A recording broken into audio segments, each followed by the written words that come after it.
treats you better if you're rich and guilty than poor and innocent. Well, if you go to our criminal or our jails around this country, you're going to see disproportionately poor people. You're going to see disproportionately people of color, the mentally ill, disproportionately people who are addicted, and disproportionately our veterans. We in this country have done and persecuted the drug war, not on everyone, but have focused it on the most vulnerable people in our communities. Now, I know this personally. Having grown up in a town that was relatively privileged compared to where I've lived for the last 20 years in Newark, New Jersey. In addition to that, going to college and to graduate school, you don't see kids coming home from frat parties being stopped and frisked. You don't see the enforcement of marijuana laws. In fact, in so many of the privileged circles I've been blessed to be in, and many times you hear people bragging about using pot, making jokes about it. It's something that's really funny. Here in the United States Congress, it's just sometimes you have conversations with people that readily admit using drugs. But if you go to communities that are poor, if you go to communities with color, clearly this is not a laughing matter. You see that these are the communities where people are getting arrested at rates tragically higher than other communities. In fact, just on looking at race in our country, if you're African American, you have no difference than using drugs or even selling drugs. There's no difference between blacks and whites in our country. But tragically, in this country, if you're African American, you're going to be arrested for using drugs almost 4 times more so than someone that's white. I've seen that in my communities where people are churned into the criminal justice system, tagged with charges for nonviolent drug use, with using marijuana, in a nation where our lawmakers and our legislators have been using drugs. Some studies have shown up to about 50% of adults in America have tried marijuana. Look, I have seen children, young teenagers, getting arrested, saddled with criminal convictions for the rest of their lives for doing things more minor in terms of drug use than 2 of our last 3 presidents admitted to doing. And so this rank hypocrisy in our country, that is actually not even the driving force behind this bill. The reason why I'm introducing this legislation, which I'll describe in a moment, is because of the devastating impact it's had on our nation. It's not just the wasted taxpayer dollars, but if you just look at marijuana, and please understand that a study by the ACLU between 2001 and 2010, looking at 8 million arrests for drugs, they saw that 88% of them were people being arrested for possession, overwhelmingly for marijuana. So understand what happens to a person when they're arrested for marijuana, when they're convicted for that charge, when they get a felony conviction. What that means is they have, as according to the American Bar Association, about 40,000 so-called collateral consequences. This is what you know. It's so hard to find a job. You can't get business licenses. You can't get Pell Grants.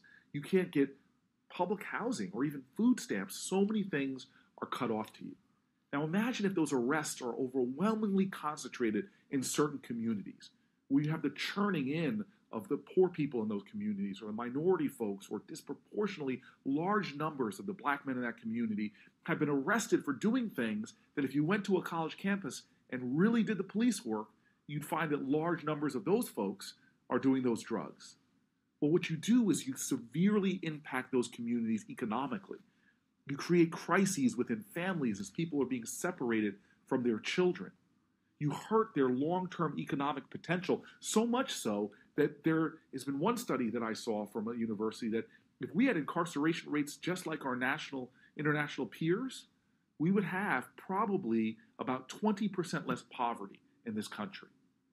And so when you see these marijuana arrests happening so much in our country, targeting certain communities, poor communities, minority communities, targeting people with illness, targeting disproportionately our veterans, you see the injustice of it all. And then you see what's starting to happen around this country right now. 8 states and the District of Columbia have moved to legalize marijuana. And now, having months and months of evidence, these states are seeing decreases in violent crime in their states. They're seeing actually increases in revenue to their states. They're seeing their police forces being able to focus their time, energy, and resources in focusing on serious crime. They're actually seeing positive things coming out of that experience. Now, I believe the federal government should get out of the illegal marijuana business.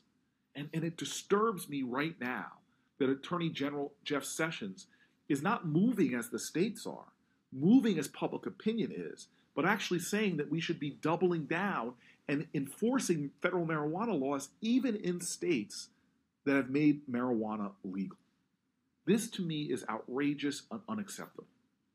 So given the crisis, given the racial impact of marijuana enforcement, given the punishing of poor people through marijuana enforcement, given the challenges that people with mental illnesses or veterans are experiencing through the criminal justice system and disproportionately targeting them with marijuana enforcement, we must do better. And so my bill does a number of things. First and foremost, it deschedules marijuana from the list of controlled substances, thus making it no longer illegal in federal law. That to me is a very important step, but it is just a beginning. The next thing it does is retroactively expunges people who have been convicted for use and possession of marijuana. Remember, these are charges that follow people for the rest of their lives, making it difficult for them to do things that we take for granted, like applying for a taxi cab license, something you can't get in many states, even if your marijuana conviction was 10, 20, 30 years ago. Or people who can't vote in some states because of their federal marijuana charge.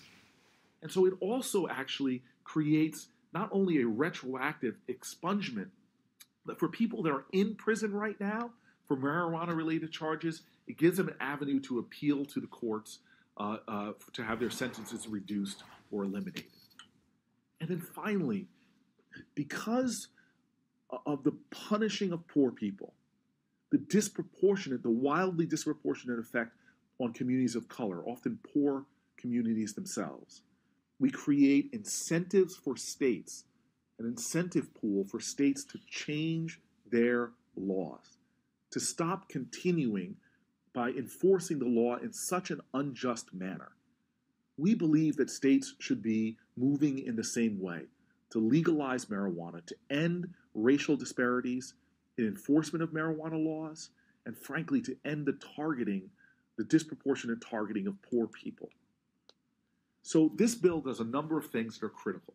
It creates not only incentives, but finally, the fourth thing I want you to know about the bill, it creates a community reinvestment fund so that communities who have been disproportionately impacted for decades by marijuana laws, who have been devastated by marijuana laws and their unjust application, that they can apply for community reinvestment funds that would help with a number of things. That could help with job training, reentry services, the expenses related to expungement of convictions, but also investing in things like public libraries and community centers and programs that are dedicated to youth. You see, it's not enough just to say, hey, marijuana is going to be illegal, let's move forward. We're going to be legalized, let's move forward. This has done serious damage to our communities. It's done serious damage to American families. And we need to make sure that we are not only making it legal on the federal level, not only moving states to do the same, but to start targeting on not only ending the racial disparities in incarceration and the targeting of poor people, but trying to do what I call restorative justice, finding ways to take communities that have been disproportionately impacted and helping them to heal, helping them to recover from what has been the unjust application of the law. I want to thank you all for tuning in, and I'm going to actually now take some questions on Facebook Live.